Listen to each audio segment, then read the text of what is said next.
আমাকে তার পছন্দ হয়েছে শ্যুটের জন্য। শনিবার থেকে শ্যুট শুরু, কিন্তু একটা শর্ত আছে, আমার প্রোডিউসারের সাথে সেক্স করতে হবে আজকে ইমিডিয়েটলি, এইভাবে তিনি জানান।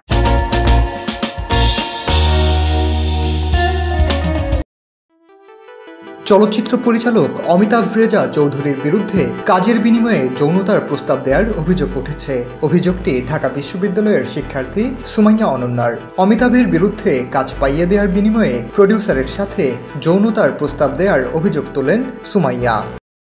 আমি সুমাইয়া অনন্যা, ঢাকা বিশ্ববিদ্যালয়ে অনার্স প্রথম বর্ষে অধ্যয়নরত। সম্প্রতি আমার সাথে একটি ঘটনা ঘটে গিয়েছে, যেটা আমি সোশ্যাল মিডিয়াতে শেয়ার করেছিলাম। এই ব্যাপারটা ছিল সেক্সুয়াল হ্যারাসমেন্ট, যেখানে অমিতাভ রেজা রিলেটেড রয়েছেন। 9 সেপ্টেম্বর দুপুর 12টার দিকে অমিতাভ রেজা নামক একটা আইডি থেকে আমার টেক্সট আসে যে আমি কেমন আছি। আমি তাকে উত্তর দিই যে হ্যাঁ ভালো। এরপর তিনি আমাকে জানান যে আমি মডেলিংয়ে ইচ্ছুক কিনা বা করতে চাচ্ছি কিনা। তাকে আমি জানাই যে আমার এই ব্যাপারে এখনো ভাবা হয়নি, কিন্তু সুযোগ পেলে অবশ্যই করব। এরপর তিনি আমাকে আশ্বাস দেন যে আমি পারবো, এটা তার বিশ্বাস রয়েছে। আমি তাকে জানাই যে এর আগে আমি যেহেতু জিপি শ্যুট করেছিলাম, আমি চেষ্টা করলে হয়তো পারবো। শ্যুটটা হচ্ছে বাংলালিংকের একটা শ্যুট, যে 4 দিনের বিলবোর্ডের জন্য। এরপর সে আমাকে বললো যে আমার কয়েকটা রিসেট ছবি সে দেখতে চাচ্ছে, কিছু মেকআপ ছাড়া, যাতে আর কিছু মেকআপ সহ যাতে থাকে।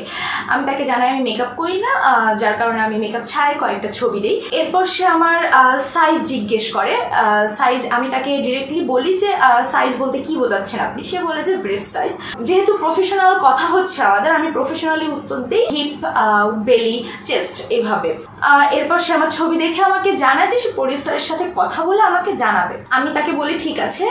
ওই সময় আমি রান্না করছিলাম। সে আমাকে 15 মিনিট পর ভিডিও কল করেন। আমি কলটা পিক করি না। আমি তাকে জানাই যে আমি কেবলই ঘুম থেকে উঠলাম, এখন কিভাবে সম্ভব। সে জানায় যে সে আমার র ফেসটাই দেখতে চাচ্ছে, কয়েক সেকেন্ড কথা বলবে, আমাকে শুধু দেখবে, কথা বলবে না, এরপর কেটে দিবেন। তো আমি তার পরে ফোনটা পিক করি। পিক করার পর আমি অমিতাভ রেজাকে দেখতে পাই, যেখানে তিনি স্টুডিওতে ছিলেন।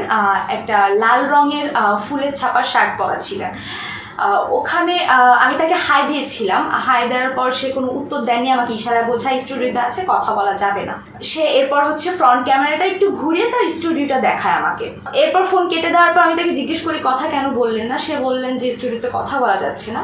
তারপর ছবি দেখে ভিডিও কলে কথা বলে সে আমাকে বললো যে আমাকে তার পছন্দ হয়েছে শ্যুটের জন্য। শনিবার থেকে শ্যুট শুরু, কিন্তু একটা শর্ত আছে, আমার প্রডিউসারের সাথে সেক্স করতে হবে আজকে ইমিডিয়েটলি, এইভাবে তিনি জানান। আমি তাকে উত্তর দেই যে সেক্সের বদলে আমার এখন কাজ করতে হবে, সরি আমি পারবো না, দুঃখিত।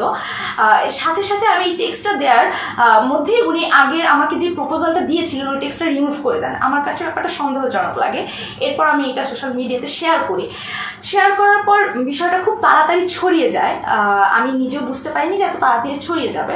এর সাথে সাথে আমি পোস্টটা শেয়ার করার সাথে সাথে কিছুক্ষণ পর অমিতাভ রেজা তার ভেরিফাইড আইডি থেকে জানান যে এটা তার ফেক আইডি। ফেক আইডি বলে জানান যে অন্য কেউ যাতে ওখানে বিভ্রান্ত না হন। প্রেসে বিভিন্ন জায়গায় লেখা আসে যে আমি তাকে হেয় করার জন্য এরকম কথা বলছি। এখন অমিতাভ রেজার সাথে ব্যক্তি আমি আমার কোনো সম্পর্ক বা সংঘর্ষ নেই যে আমি তাকে হেয় করার জন্য এরকমটা করতে যাব। তর্কের খাতিরে মেনে নিলাম যে অমিতাভ রেজা দাবি করছেন এটা ফেক আইডি, ঠিক আছে ফেক আইডি। কিন্তু 2019 সালে কেউ একজন একই রকম তার সাথে কনভারসেশন হচ্ছে এক্সপোজ করেন, যেখানে তিনি একইভাবে তার ভেরিফাইড আইডি থেকে এটা ফেক আইডি বলে ঘোষণা দিয়ে থেমে যান। তারপর থেকে ওই আইডিটা কিছুদিন ডিঅ্যাক্টিভেট ছিল, আবার ওই আইডি অ্যাক্টিভ হয়ে আবার একইভাবে সবাইকে মানে হ্যারাসমেন্টের করছে, স্বীকার করছে। তো আমার প্রশ্ন হচ্ছে যে যদি এটা ফেক আইডি হয়ে থাকে, তাহলে অমিতাভ রেজা এত কিছু জানার পরও এটা নিয়ে কোনো প্রতিবাদ কেন করেননি, কোনো স্টেপ কেন নেননি? সে যদি কোনো স্টেপ নিত তাহলে এই ফেক আইডি বন্ধ করা তো মানে খুব বেশি সময়ের কোনো কাজ ছিল না। অমিতাভ রেজা কিছু প্রেসকে বিবৃতি দিয়েছেন, যেখানে মানে আমার মনে হচ্ছে যে আমার সাথে তার কথাবার্তায় কিছু ফারাক রয়েছে। যেমন তিনি বাংলাদেশ প্রতিদিনকে জানান তার সাথে আমার ভেরিফাইড আইডিতে কথা হয়নি, এটা আমার মিথ্যা একটা অভিযোগ। কিন্তু আমি সেটাও সকলে জিজ্ঞাসার জন্য সেটাও পোস্ট করি যে তার ভেরিফাইড আইডি তো তার সাথে কথা হয়েছে। এখন কথার ধরন আপনারা মানে যাচাই করলে হয়তোবা কিছুটা মিল পাওয়া যেতে পারে, কিংবা আমি বলবো যে আচ্ছা কোনো মিলই নেই। কিন্তু এখানে অমিতাভ রেজার একটু ভুল রয়েছে। আর তিনি যেখানে বলেছেন যে 2016 সালে তার লাইভে ক্লিপ ইউজ করে ওই ফেক আইডির অপারেটর এই ভিডিও কলটা করে থাকেন। সেই লাইভের স্ক্রিনশট কিংবা ভিডিও দেখে আমার মনে হয় আমার সাথে যার কথা হয়েছে, অমিতাভ রেজাকে আমি যাকে দেখেছি, তার কোনো সেই লাইভের কোনো মিল ছিল না। এখন অমিতাভ রেজা সাহেব আইনি ব্যবস্থা নিয়েছেন, আমিও আইনি ব্যবস্থা নিয়েছি। দেখা যাক এখন কি হয়। দুইটা ঘটনা ঘটতে পারে। যদি এটা আসলেই ফেক আইডি হয়, যদি আমি কিংবা আর 10 জন মেয়ে যারা হ্যারাসমেন্টের শিকার হয়েছে, সেক্ষেত্রে আমার প্রশ্ন হচ্ছে যে জনাব অমিতাভ রেজা এতদিন এটার বিরুদ্ধে কোনো স্টেপ কেন নেয়নি?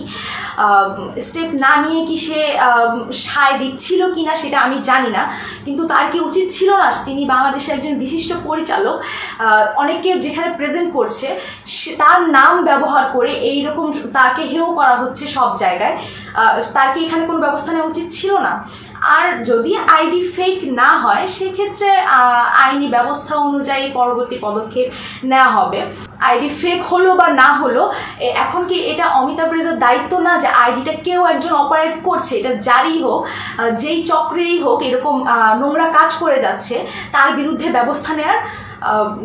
যদি এরকমটা না হয়, একই কাজ চলতে থাকে, তাহলে তো অমিতাভ রেজার সম্পর্কিত আরও অনেক কথা উঠবে, পরবর্তীতে অনেক কথা উঠবে, যেখানে যদি তিনি বিগত সালে যখন এই ঘটনা ঘটেছে এই ঘটনার বিরুদ্ধে কোনো স্টেপ নিতেন, তাহলে হয়তো আজকে আমার সাথে এই ঘটনাটা ঘটতে পারতো না। আজকে আমি যখন বলেছি, আমি আওয়াজ তুলেছি, তখন এই আইডিটা আবার বন্ধ হয়ে গেছে। আমি জানি না আইডিটা কিভাবে বন্ধ হয়েছে বা কে বন্ধ করেছে, কিন্তু এটা খতিয়ে দেখা দরকার যে আইডিটা আসলে কে অপারেট করছে।